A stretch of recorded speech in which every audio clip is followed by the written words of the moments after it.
ನನಗೆ ಸಮಯವೇ ಇಲ್ಲ, ನನಗೆ ಪರಿಸ್ಥಿತಿಗಳು ಅನುಕೂಲವಾಗಿಲ್ಲ, ಹಣದ ಸಮಸ್ಯೆ ತಲೆ ಎತ್ತಿ ಆಡುತ್ತಿದೆ, ನಾನು ಕೆಲಸ ಮಾಡುವ ಸ್ಥಳವು ಸರಿಯಿಲ್ಲ, ಅಲ್ಲಿ ಕೆಲಸ ಮಾಡುವವರು ಒಳ್ಳೆಯವರಲ್ಲ, ಏನು ಮಾಡೋದು?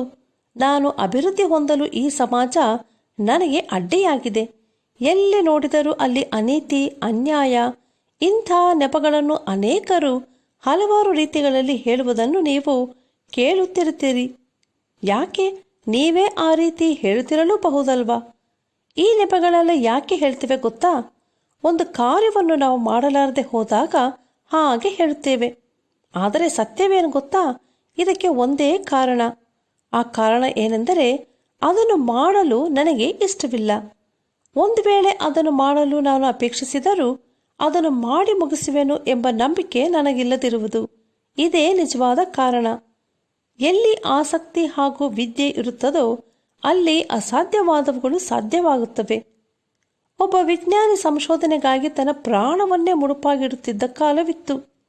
ಹೊಸದಾಗಿ ಹುಳುಗಳನ್ನು, ಕೀಟಗಳನ್ನು ನೋಡಿದರೆ ಅವುಗಳನ್ನು ಹಿಡಿದುಕೊಂಡು ಬರುತ್ತಿದ್ದರು. ಒಮ್ಮೆ ಒಬ್ಬರು ಮರದ ಚೆಕ್ಕೆಯನ್ನು ಸುಳಿಯುವಾಗ 2 ಥರದ ಜೀರುಂಡೆಗಳನ್ನು ನೋಡಿದರು.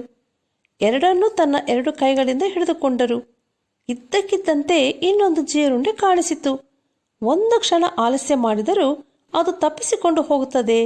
ಅದಕ್ಕೆ ಅವರು ಒಂದು ಕೈಯಲ್ಲಿದ್ದ ಜೀರುಂಡೆಯನ್ನು ತನ್ನ ಬಾಯೊಳಗೆ ಹಾಕಿಕೊಂಡು ಆ ಹೊಸ ಜೀರುಂಡೆಯನ್ನು ಹಿಡಿದುಕೊಂಡರಂತೆ.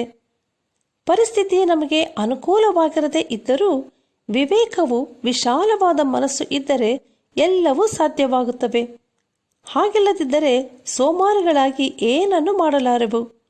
ದಾರಿಯಲ್ಲಿ ಸಿಂಹವಿದೆ, ಬೀದಿಗಳಲ್ಲಿ ತಿರುಗಾಡುತ್ತಿದೆ ಎಂಬುದು ಸೋಮಾರಿಯ ನೆವ. ಕದವು ತಿರುಗುಣಿಯಲ್ಲಿ ಹೇಗೋ ಹಾಗೆ ಸೋಮಾರಿಯು ಹಾಸಿಗೆಯಲ್ಲಿ ಸುತ್ತಾಡುತ್ತಿರುವನು. ಸೋಮಾರಿಯು ಪಾತ್ರೆಯೊಳಗೆ ಕೈ ಮುಳುಗಿಸಿದ ಮೇಲೆ ತಿರುಗಿ ಬಾಯ ಹತ್ತಿರ ತರಲಾರದಷ್ಟು ಆಯಾಸ ಪಡುತ್ತಾನೆ ಎಂದು ಬೈಬಲ್ ಹೇಳುತ್ತದೆ. ಹಾಗಾದರೆ ಇಂದಿನಿಂದ ನೆವ ಹೇಳದೆ ಜೀವಿಸೋಣವೇ?